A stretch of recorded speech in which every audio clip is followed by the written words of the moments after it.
Y el título del mensaje que voy a predicar en esta mañana se llama Un plan eterno. Un plan eterno. Dios, desde antes de la fundación del mundo, desde antes de la creación de todas las cosas, estableció un plan orientado hacia la redención del ser humano. Pero esa redención se realizaría por medio del sacrificio del Cordero de Dios, preparado aún antes de la fundación del mundo y aún antes de que el ser humano fuese creado. Este mensaje y este plan eterno, pueden tomar asiento, amados, ¿sí? Este plan eterno que Dios estableció fue predicado y profetizado en la antigüedad por los profetas que Dios levantó en cada uno de los tiempos. Versículo 10 del capítulo 1 hasta el versículo 12 nos dice lo siguiente: los profetas que profetizaron de la gracia destinada a vosotros inquirieron y diligentemente indagaron acerca de esta salvación, escudriñando qué persona y qué tiempo indicaba el Espíritu de Cristo que estaba en ellos, el cual anunciaba de antemano los sufrimientos de Cristo y las glorias que vendrían tras ellos. A estos, es decir, a los profetas, se les reveló que no para sí mismos, sino para nosotros, administraban las cosas que ahora os son anunciadas por los que os han predicado el Evangelio, por el Espíritu Santo enviado del cielo, cosas en las cuales anhelan mirar los ángeles. Lo primero que queremos notar en este punto es que dice que el Espíritu de Cristo habitaba o moraba en aquellos profetas y les mostraba el plan que Dios tenía para la humanidad, y que el Redentor iba a sufrir, pero tras su sufrimiento y luego de su resurrección vendrían tiempos de gloria para Él y para los redimidos. ¿Cuántos pueden dar gloria a Dios por eso? Porque esos tiempos de gloria están llegando a nuestras vidas para nosotros que hemos sido redimidos por la sangre preciosa de Jesucristo. Ellos tenían el Espíritu de Cristo, dice la palabra de Dios.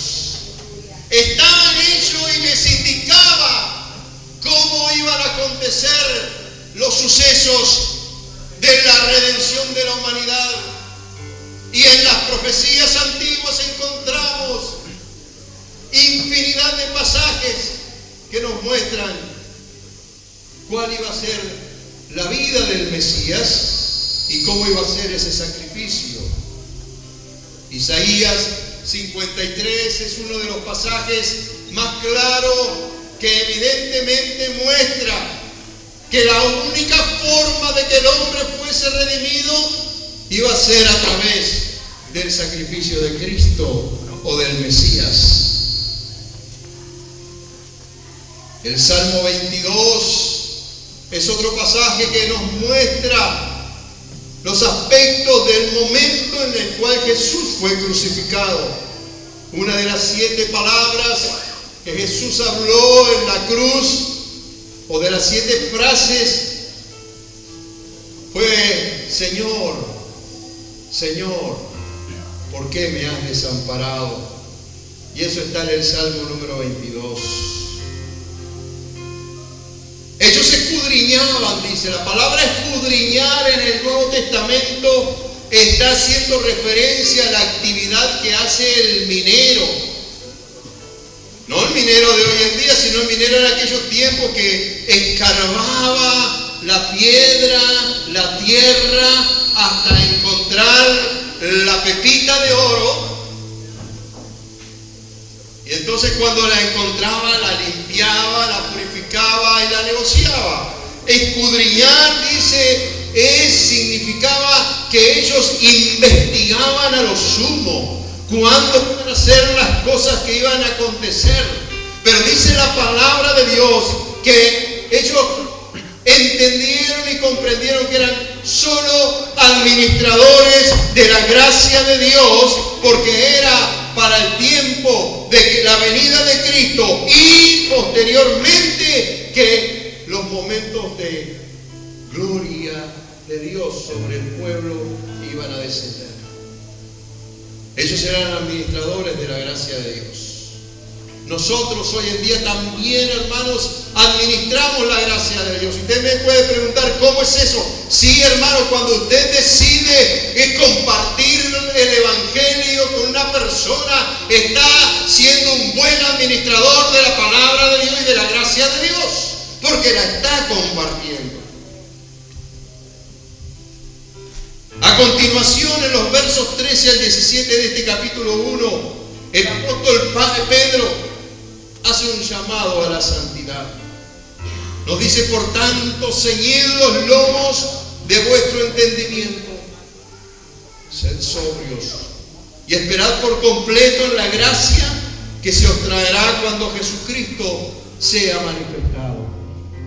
Como hijos obedientes, no os conforméis a los deseos que antes teníais estando en vuestra ignorancia, sino como aquel que os llamó es santo, sed también vosotros santos en toda vuestra manera de vivir, porque escrito está: sed santos porque yo soy santo.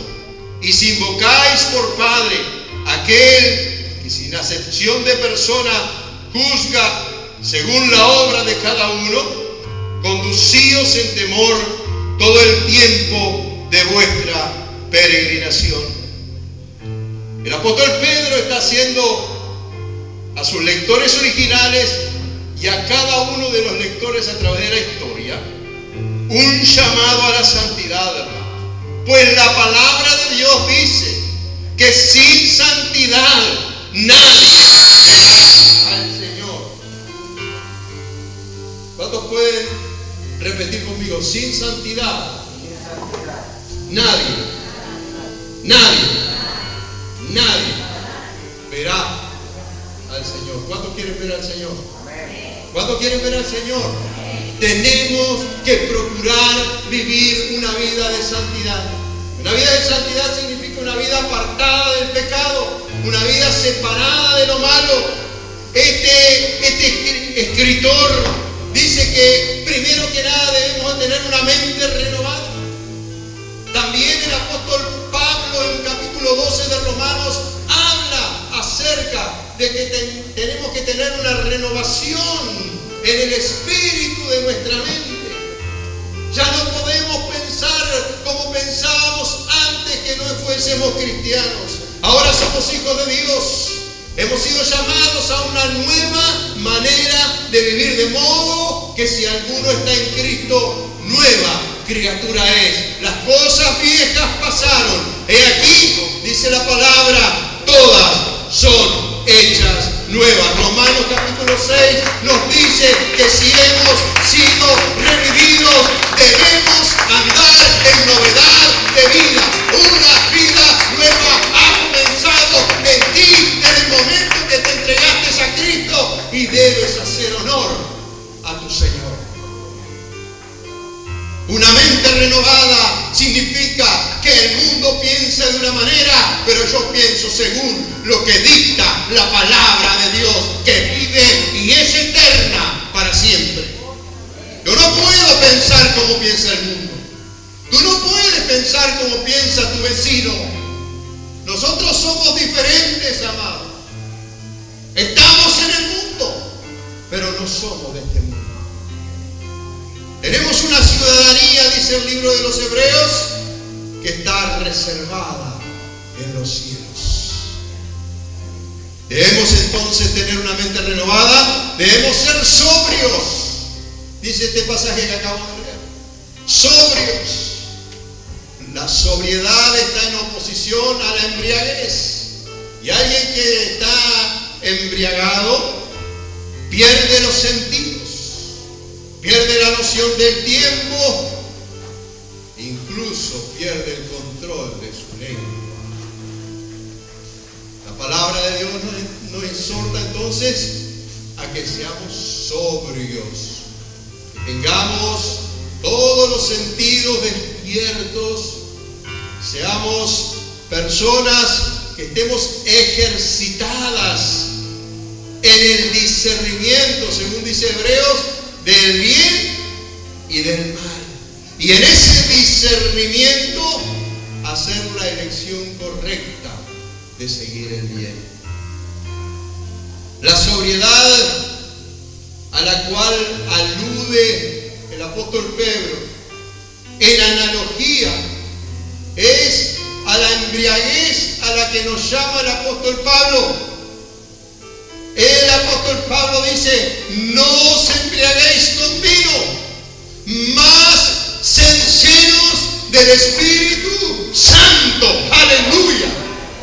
Dice: en el vino hay disolución, pero si ustedes son llenos del Espíritu Santo, ustedes van a ser guiados por el Espíritu Santo, van a ser iluminados por el Espíritu Santo, van a ser enseñados por el Espíritu Santo.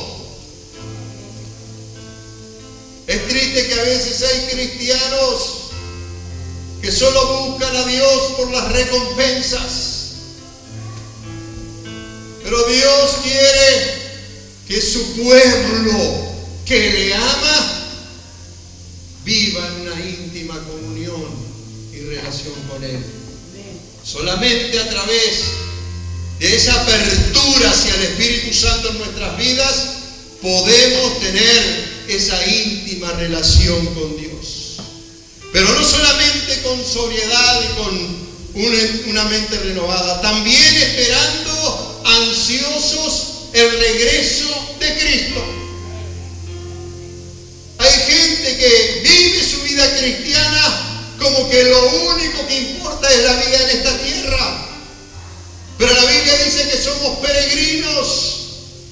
La Biblia dice que estamos de pasada.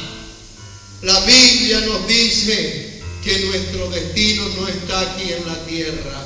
¿Cuántos pueden dar gracias a Dios que su destino no es aquí en la tierra, sino que está en los cielos, en la presencia de Dios, donde le veremos cara a cara, viviremos con Él, moraremos con Él, y Él será nuestro Dios? Y dice la palabra del Señor que cuando estemos allá en el cielo no habrá más llanto, no habrá más dolor, no habrá enfermedades, porque el Señor mismo será el que enjugará toda lágrima.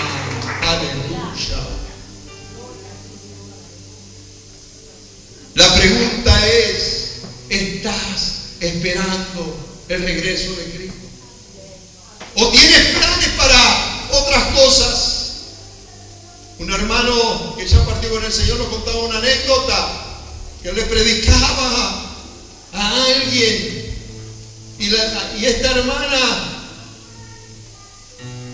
estaba en el camino del Señor y le dio esta respuesta. Cuando él le dice: mire, Cristo viene pronto, hay que prepararse. ¿Sabe lo que le respondió esta hermana?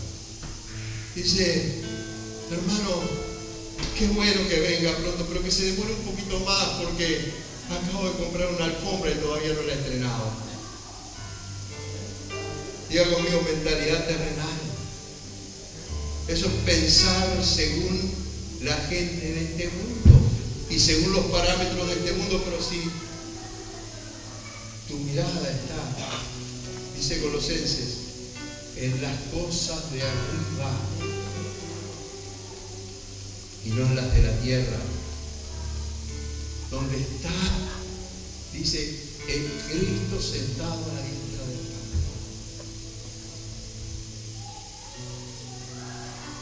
El siguiente aspecto que quiero hablar en este punto es la obediencia. Ayer se hablaba de la obediencia en la reunión. La obediencia, dice el versículo 14, como hijos obedientes. No os conforméis a los deseos que antes teníais estando en vuestra ignorancia. Hay gente que habla de su pasado, pero no lo habla como testificando que Dios lo libró de ese mal pasado, sino que lo hablan como añorándolo, como extrañándolo. Pero la obediencia, ¿qué significa? Es aquello que Dios dice, eso cumplimos. Cuando se trata del tema de la obediencia, los amenes casi siempre disminuyen, hermano. Pero la obediencia bíblica significa no hacer caso a mis deseos, no hacer caso a mis sentimientos y emociones, sino vivir conforme la palabra de Dios establece. La obediencia significa, como aquel pasaje que Jesús habló: si alguno quiere venir en pos de mí. ¿Cuántos están siguiendo a Jesús? ¿Cuántos están siguiendo a Jesús? Dice: si alguno quiere venir en pos de mí. Pastor, la próxima vez le ponemos un cubre pantalla ahí. ¿Cuántos quieren venir en pos de Jesús? Si alguno quiere venir en pos de mí, niéguese a sí mismo. Ah, no, pero yo tengo derecho. No. Delante de la palabra de Dios, el único que tiene derechos es Dios. Nosotros tenemos que obedecerle, nosotros debemos de honrarle, nosotros debemos de caminar de acuerdo a sus estatutos, de acuerdo a lo que Él ha establecido. En estos postreros tiempos, la maldad aumentará, hermanos, y ahí se echará de ver quién es hijo de Dios. Niéguese a sí mismo, tome su cruz. ¿Sabe cuánto? Cada día. ¿Está tomando la cruz suya o se la está llevando, dejando que la lleve el vecino? Tome su cruz cada día y entonces siga. A Jesús hubo gente que lo quería seguir. Señor, te seguiré, pero tengo que hacer tal cosa. Señor, te seguiré, pero tengo que hacer tal otra. Y Jesús les dijo: ninguno que poniendo las manos en el arado y mira para atrás es digno del reino de los cielos. Obediencia, hermanos. Como se dice, en la obediencia está la bendición. El siguiente aspecto es una nueva vida, versos 18 al 25. Con esto vamos a ir finalizando. Sabiendo que fuiste rescatado de vuestra vana manera de vivir, cual recibisteis de vuestros padres, no con cosas corruptibles como oro o plata, sino con la sangre preciosa de Cristo, como de un cordero sin mancha y sin contaminación, ya destinado desde antes de la fundación del mundo, pero manifestado en los postreros tiempos por amor de vosotros, y mediante el cual creéis en Dios, quien le resucitó de los muertos y le ha dado gloria, para que vuestra fe y esperanza sean en Dios, habiendo purificado vuestras almas por la obediencia a la verdad, mediante el Espíritu, para el amor fraternal no fingido. Amaos unos a otros entrañablemente de corazón puro, siendo renacidos no de simiente corruptible, sino de incorruptible, por la palabra de Dios que vive y permanece para siempre. Porque toda carne es como hierba, y toda la gloria del hombre como flor de la hierba. La hierba se seca y la flor se cae, mas la palabra del Señor permanece para siempre. Y esta es la palabra que por el Evangelio os ha sido anunciada. Una nueva vida hemos sido llamados a vivir. Una vida conforme al agrado de Dios. Esa vida fue provista por la incorruptible sangre de Jesucristo, por la preciosa sangre de Cristo. Esa nueva vida que usted y yo somos llamados a vivir fue provista no, hermanos, por una simiente corrupta, sino por la incorruptible sangre del Cordero de Dios que ha quitado el pecado del mundo. Hermanos, ese Cordero que fue inmolado aún, dice, desde antes de la fundación del mundo, antes que tú nacieras, antes que yo naciera, antes que hubiera vida en la tierra, Dios preparó el plan de redención para ti y para mí. La sangre de Cristo. Hay hermanos que por debilidad o por alguna circunstancia pecan, caen en algún engaño de Satanás y cometen pecado. Y eso es una herramienta que utiliza el diablo para engañarlos y para acusarlos.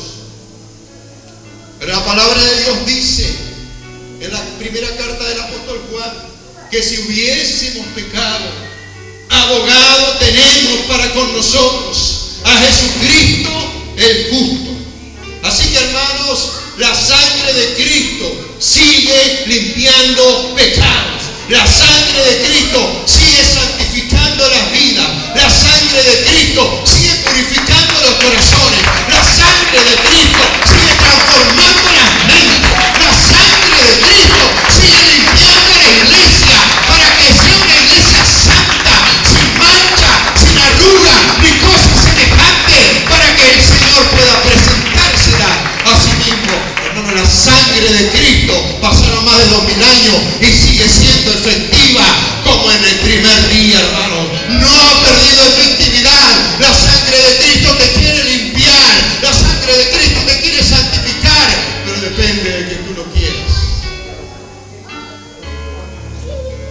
Esta nueva vida la regaló el Señor a través de la sangre de Jesús. Esta nueva vida debemos vivirla con las almas purificadas. Las almas purificadas por la palabra de Dios. La Biblia dice, la palabra de Dios es un agua que limpia el alma. Es un agua que santifica el corazón. La palabra de Dios morando en nosotros nos limpiará. Será esa agua de Dios que limpiará nuestro corazón. Hay gente, hay hermanos que viven en culpa. Viven en culpa. Pero Dios dice que si tú haces caso a la palabra de Dios, Él purificará tu alma. Pero además, esta nueva vida se tiene que manifestar también exteriormente en el relacionamiento los unos con los otros, amando a nuestros hermanos, amando a nuestros semejantes. Jesús dijo cuando lo fueron a tentar sobre los mandamientos, dice el primer mandamiento es este: amarás al Señor tu Dios con todo tu corazón, con toda tu alma, con toda tu fuerza y con toda tu mente. Pero el segundo mandamiento es semejante a este: amarás a tu prójimo como a ti mismo. De estos dos mandamientos, dice, dependen toda la ley y los profetas. Amar al que no merece ser amado. Miren el ejemplo de Jesucristo. Usted y yo no merecíamos el amor de Dios. ¿Cuántos están de acuerdo con eso? Ninguno de nosotros merecíamos el amor de Dios.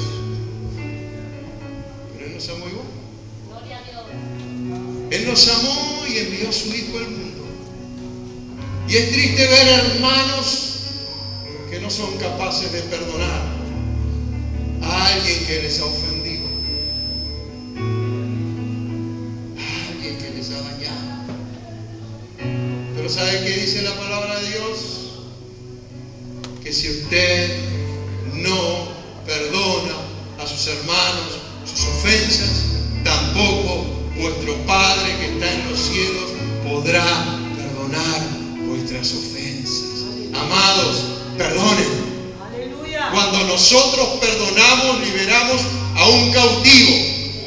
Y no se confunda, no es a la persona que perdonamos, es usted. Porque el cautivo no es el que no es perdonado, sino que es el que no perdona. Todos en alguna medida hemos sido dañados, hemos sido lastimados. En alguna medida. Acuérdese de Jesucristo. Porque el apóstol Pablo nos da el ejemplo y nos enseña cómo debemos perdonar. Él dice esto, hermanos. Del modo en que Cristo os perdonó, perdónense unos a otros. Del mismo modo. Por último, quiero volver a leer el pasaje del verso 24 y verso 25, porque quiero que nosotros entendamos lo que hace la palabra de Dios, pero también que entendamos nuestra naturaleza.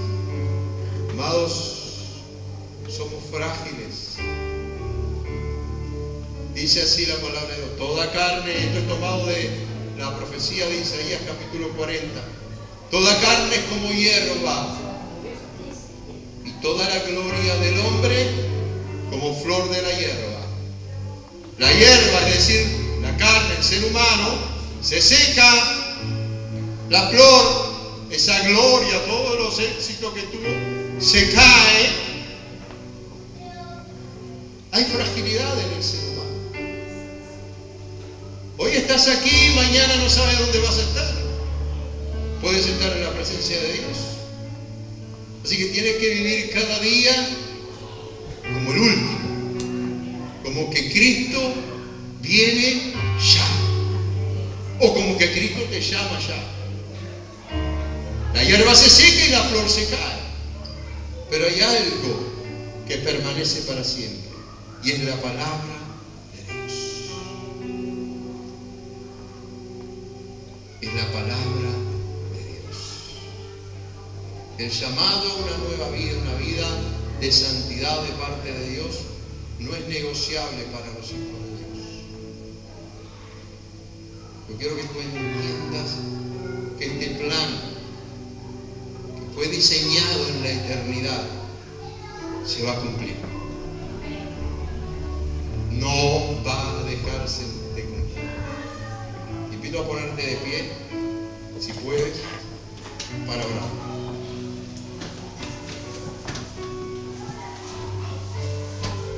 Te adoramos, Señor. Te exaltamos en esta mañana. Venimos delante de ti, humillándonos en tu presencia, sabiendo que tú, Dios mío, eres quien ha delineado este plan para nuestras vidas. Sabiendo que tú, Señor, eres quien has provisto un medio para que cada uno de los seres humanos podamos acudir a ti, Señor. Vengo ante ti, Dios mío, y tu pueblo viene ante ti, Señor, porque dentro de este plan queremos vivir esta nueva vida.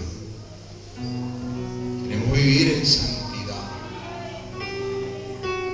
Levanta tus manos si tú quieres vivir en santidad. Solo no te voy a hacer pasar, solo levanta tus manos si tú quieres vivir en santidad. Y dile: Señor, ayúdame. El mundo a veces me agobia. El pecado me ataca, Señor. Pero yo deseo vivir en santidad. Al Ayúdame a honrarte con mis hechos. Ayúdame a honrarte con mi corazón.